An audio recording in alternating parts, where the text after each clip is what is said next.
Well, a big problem Canada has on its hands, the staggering number of opioid deaths. More than 100,000 people dead from drug overdoses in a single year. More than 49,000 Canadians killed since 2016.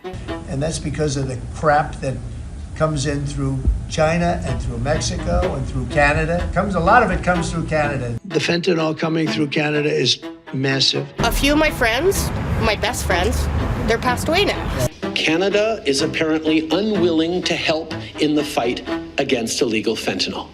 Well, that is totally false. Good evening. A fentanyl super lab has been shut down in Valley View, northwest of Edmonton. Now, the RCMP said they have dismantled the largest, most sophisticated drug super lab in Canada, located in BC. Well, it was a bad week for TD Bank. Canada's second largest bank has agreed to pay a record $3 billion in fines to American regulators for allowing drug cartels to use the bank's services for money laundering. Even the excuse that he's giving for these Paris tariffs today of fentanyl is completely bogus. They failed miserably. Well, I'm currently standing less than 45 kilometers from the Canada-US border. We're in a small rural town in Niagara Township. And in August of 2023, Hamilton police busted a fentanyl super lab in this small farm property beside me.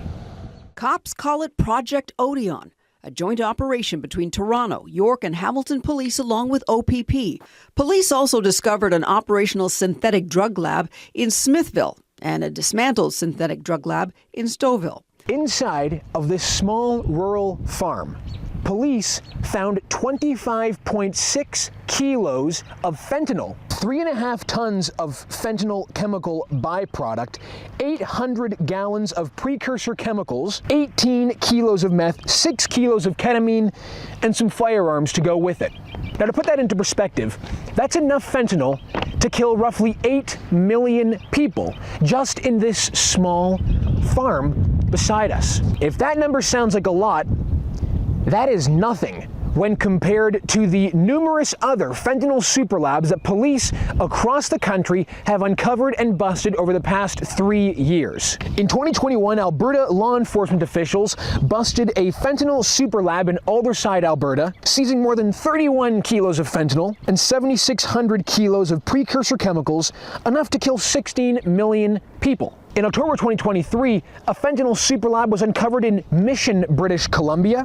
RCMP officers seized more than 25 kilos of fentanyl and 3 kilos of cut fentanyl ready to be shipped. And in October of 2024, in Falkner, British Columbia, the RCMP uncovered Canada's largest fentanyl super lab. 54 kilos of fentanyl were seized by the RCMP, with enough precursor chemicals to create over 90 million lethal doses of fentanyl. That's enough fentanyl to kill every person in Canada more than twice over. Now, the reason we are here is to try to get to the bottom of Canada's role in the fentanyl epidemic that is sweeping through our country and the United States. To what extent is Canada responsible for this crisis, and just how bad is it on Canadian people? At the very center of the ongoing trade war between Canada and the United States seems to be Canada's role as both a supplier and producer of fentanyl that is taking the lives of hundreds of thousands of Canadians and Americans. For the last 4 years, unfortunately, our neighbors to the north and the south, Canada and Mexico respectively, have allowed America to be a dumping ground, not just for illegal aliens, but for illegal, poisonous, deadly fentanyl, which is now the #1 killer of young people in this country aged 18 to 34. With respect to the specific tariffs that went in effect on Canada and Mexico,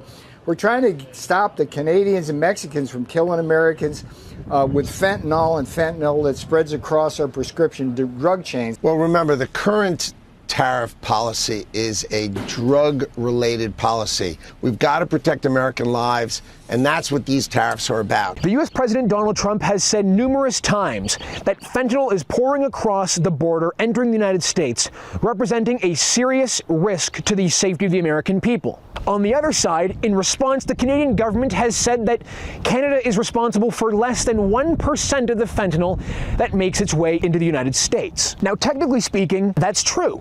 According to the most recent U.S. Customs and Border Patrol data, the amount of fentanyl seized by the U.S. CBP coming across America's northern border was about 43 pounds, or roughly equivalent to 19.5 kilos of fentanyl. On the other side, U.S. CBP officials seized more than 21,000 pounds of fentanyl coming across the southern border. So if you were to look at it in terms of amount seized, yes, Canada only represents less than 1% of the problem. So the U.S. Customs and Border Patrol seized 19.5 kilos of fentanyl in 2024.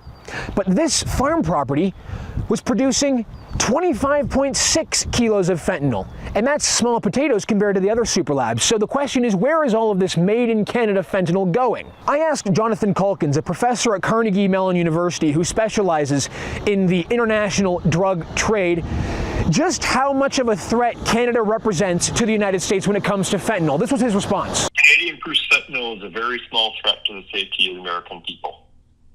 Drugs cross all sorts of borders in all sorts of directions, so everything happens to some degree, but the great bulk of the fentanyl coming into the United States comes across the southwest border from Mexico.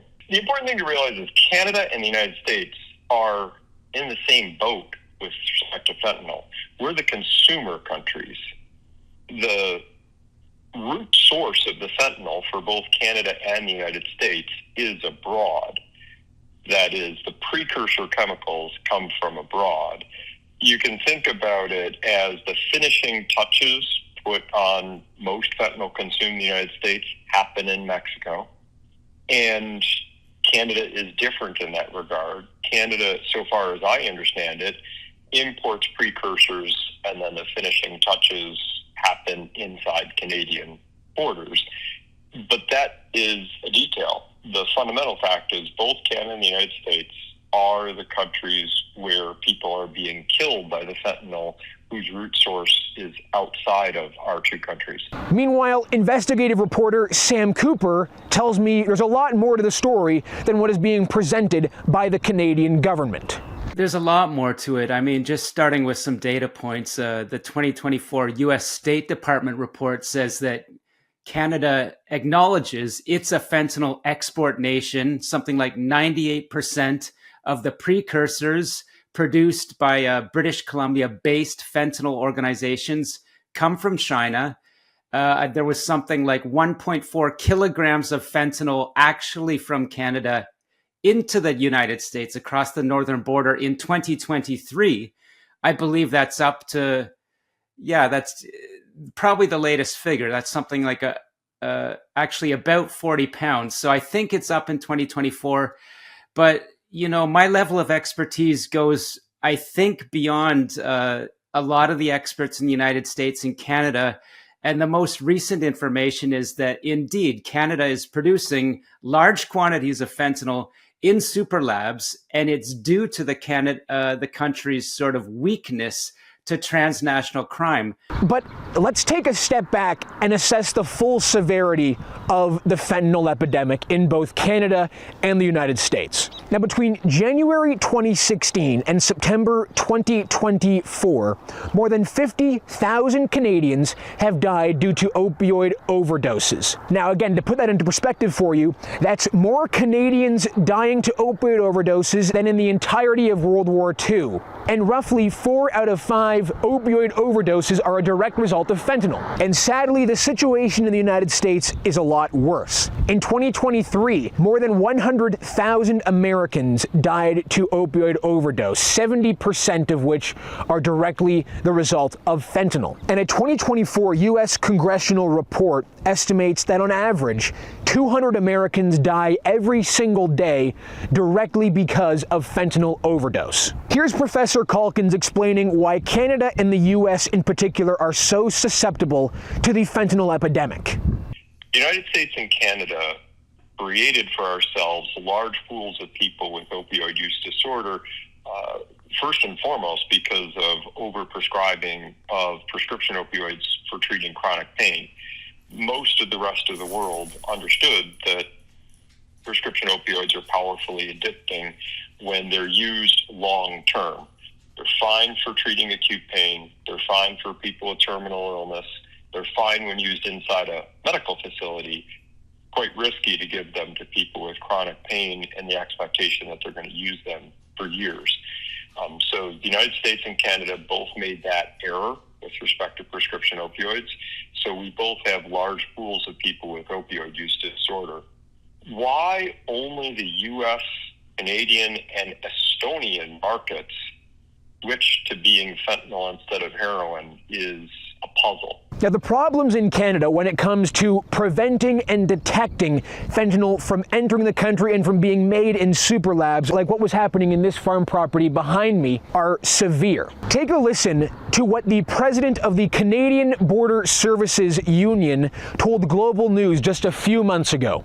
Can you talk to us a little bit about what the ability of the CBSA is to seize and investigate, in particular, drugs in Canada when they're coming in? Yeah, I mean, we do have good intelligence. We work very hard at it. Again, it's simply a matter of more. We need more people. We need more equipment. We search less than 1% of what comes into Canada. Modes like rail. Less than 1%.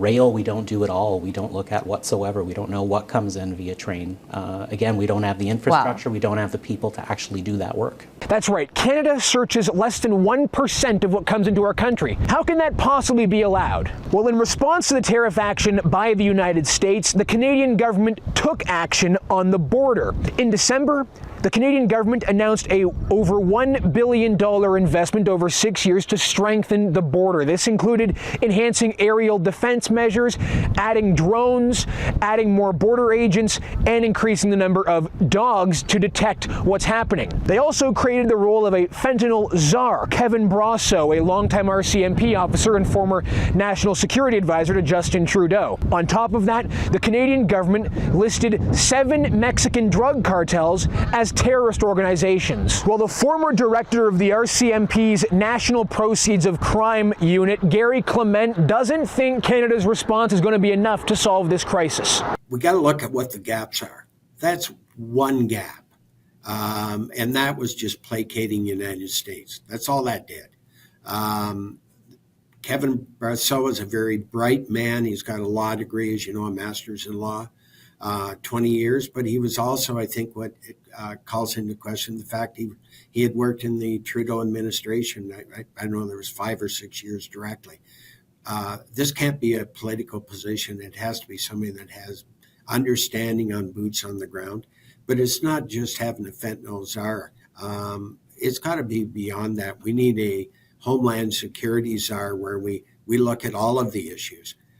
Border security, as I said, is just one, but that also means, are we going to look at the ports where we, abdicated our responsibility, law enforcement did and the government did. So organized crime moved in and we have no sight line on any of the ports right now. So, are we going to get this under control? No, not until we fix the gaps. But again, the problem in Canada goes even deeper, and it implicates Canada's banks. Well, it was a bad week for TD Bank. Canada's second largest bank has agreed to pay a record $3 billion in fines to American regulators for allowing drug cartels to use the bank's services for money laundering. Last year, TD Bank became the largest bank in U.S. history to plead guilty to Bank Secrecy Act violations, and the first bank in U.S. history to plead guilty to conspiracy to commit money laundering. I believe the problem of Canada's weakness in its banking sector could be, from Washington's point of view, and in fact, I'm conversant with officials in Washington at this very instant that are looking at these issues. The TD Bank case is just one. Harrison, my work for the Bureau has focused on a FinTrack 2023 report that studied 50,000 transactions run through these diaspora-based underground banking networks. They evolved from casino money laundering that I exposed on Canada's West Coast into wire transfers directly from China and Hong Kong into fronted or money-muled so-called bank accounts in the Canadian major banks. And this was a study tied to fentanyl trafficking in North America. And so this was entirely consistent with the TD Bank case. And Harrison, I reported for the Bureau that a former Trump administration senior investigator, David Asher, said, he told me very fulsomely that the U.S. government that investigated the TD Bank case, they were tracking phone calls that they saw as, quote, command control of the money laundering structure located in Toronto, run by the highest levels of Chinese triads. In one instance, the U.S. Justice Department alleges that TD Bank was directly involved with helping to launder money for a fentanyl trafficking organization. Now, is there really any evidence to prove that Canadian fentanyl is making its way into the U.S. beyond what the U.S. Customs and Border Patrol agents are able to seize? Because once fentanyl is in the market, it's very hard to determine whether it came from Canada or from Mexico.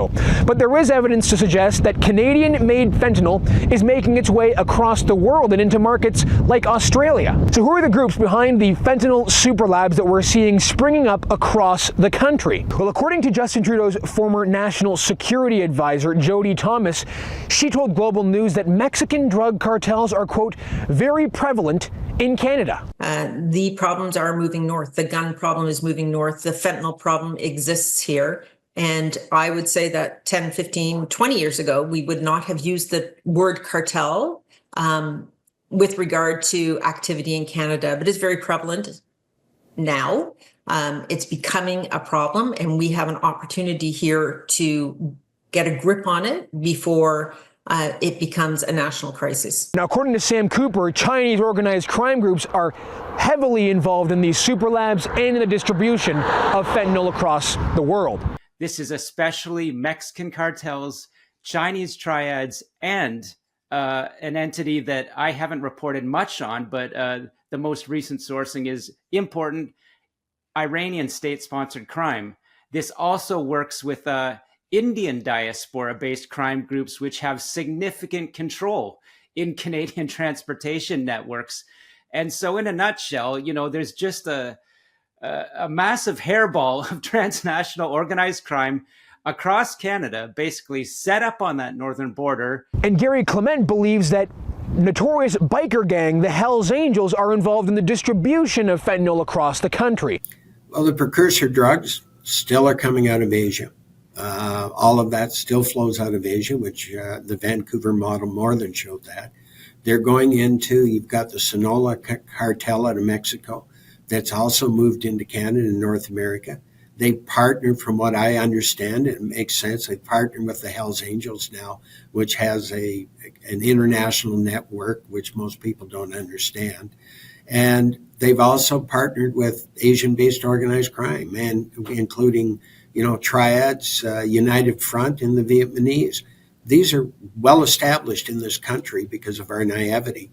And so we've got this built-in criminal network that we've allowed to occur. So the Sinaloa cartels just are taking advantage of it. Now let's take a deeper look at China's role in all of this. A 2024 U.S. congressional report uncovered just how involved China is in the global fentanyl trade. Now, according to this report, Chinese companies who are the exporters of the precursor chemicals that are used in the making of fentanyl and that are used in super labs like this one and in super labs across the country, the Chinese government gives these companies tax breaks, grants, subsidies, and even awards to precursor chemical manufacturers. In fact, this goes even deeper because one Chinese general and close aide to Xi Jinping is quoted in this U.S. congressional report as saying, and I quote, "What China is doing is, quote, drug warfare that causes disasters in other countries while making huge profits." And of course, that disaster is playing out every day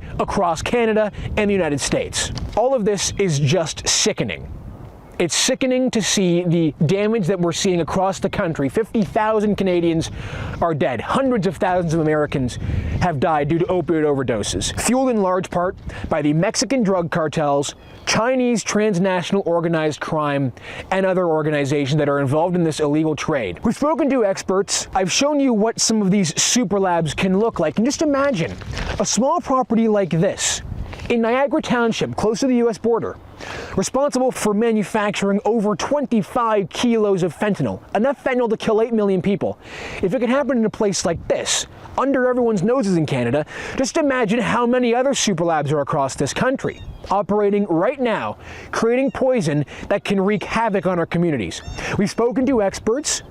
Now I want to go speak to locals to get their opinion on what's happening. How big of a role does Canada play in this fentanyl epidemic? How bad is it day to day in communities like Hamilton, Ontario? And do Canadians feel that it is fair for the U.S. to use fentanyl as a sticking point to justify crippling tariffs on the Canadian economy? Let's see what they all have to say. Do you live in this property now? We do, yes. Were you aware of what was happening in this property? No, we had no idea. We saw a couple things here and there, like debris, a couple syringes. We didn't really think much of it. Yeah. You know, it's a country farmhouse, whatever. And then we just kind of Googled it not too long ago. We just Googled the property, and then a whole article, whatever, came out. It was like Operation Orion or whatever it was. Yeah. And we were like, okay. Were you made aware of where it was actually taking place? Was it, do you know if it was in the barn? I believe it was the two back barns. I mean, I don't think there was anything in the house. If it was, they did a good job cleaning it up, I guess. What do you make of the recent news surrounding Canada's role in the fentanyl epidemic and the rising number of super labs across the country? Do you think that Canada needs to be doing a lot more to crack down on some of what we're seeing? I do. I mean, I don't know the political side of it. I know there's the whole argument that our stuff's going over there and all that. Yeah. But I mean, I don't know, it's harmful, right? It's killing people. It's, you know, I'm not, pro-drug or anything, but I mean, people trying to get some cocaine, the idea of it being laced with something so small can just kill them, like, it's awful. What do you make of the fact that just 20 minutes from here, in 2023, they uncovered a fentanyl super lab in Smithville? I did not know anything about that because no information, no knowledge. If you look at the news and you look at all the reports and all that, more of the fentanyl's coming from the Mexicans than it is coming from the Canadians. We're probably a third under, but the way Trump is want us rallying people up saying we're the ones that are making the fentanyl, I think he needs to actually close his borders as well and say no border crossing anymore, no people coming in from the boats, nothing. We're wondering if you guys think Canada has a fentanyl problem. Absolutely. A few of my friends, my best friends, they're passed away now. Oh, wow. So yeah, it's a big thing. Like, you never know what you're getting in your drugs, and I know there is test kits now, but I don't know if those are widely accessible, just like naloxone is. It's a sad thing. Were you guys aware of the super lab they uncovered in Smithville? About 25 minutes from here, they uncovered a fentanyl super lab where, they were cooking up this fentanyl and presumably spreading it across Canada and maybe to other parts of the continent. Were you guys aware of that? I was not. I was actually born and raised in Smithville, so that's shocking to me. When it comes to the ongoing issues with Canada and the United States, the president is making a lot about Canada's role in fentanyl. And I'm wondering if you think that there's reason for the U.S. to be concerned about Canada's role in fentanyl. Well, they had mentioned something about a certain amount of fentanyl being seized at Canada's border versus what was being seized at Mexico's border. Yeah. It was a big discrepancy, so I don't think there's an issue there. I think they catch more fentanyl coming into, across the states border than it doesn't make sense. There's very little going from Canada to the States, and anybody with half a brain down there knows how to make fentanyl. It's just like the people here do, so. Were you aware of the case in Smithville? In 2023, the police uncovered a fentanyl super lab. Is that surprising that you were aware of that? I'm not surprised by it at all. I wasn't aware of it, but right. There's pretty much, you could pick any apartment building here in Hamilton and find a meth lab in there, and fentanyl and the rest of it. It's all there. So. And what do you think? Do you think the Canadian government and local authorities are doing enough on this issue? They've failed miserably. They can't make a decision about what they want to do about it, and they closed down most of the mental health and addiction centers in the city here in Hamilton, which has so many services. and now it's out of control. Do you think that the Canadian government and other local authorities are doing enough to protect Canadians from falling into opioid addiction and then perhaps getting out of opioid addiction? I think they're lacking in that aspect for sure. Especially in the morning on my way to work, they're littered all over the streets. So Hamilton in particular is hit hard. You definitely see it. Yeah. You definitely see it. It's getting really bad. The storefronts down here really notice it. Absolutely. Yeah. It's affecting the businesses for sure. All of what we have been able to uncover paints a deadly picture of a combination of Mexican drug cartels and Chinese transnational organized crime working together to exploit weak Canadian laws and wreak total havoc on the Canadian population.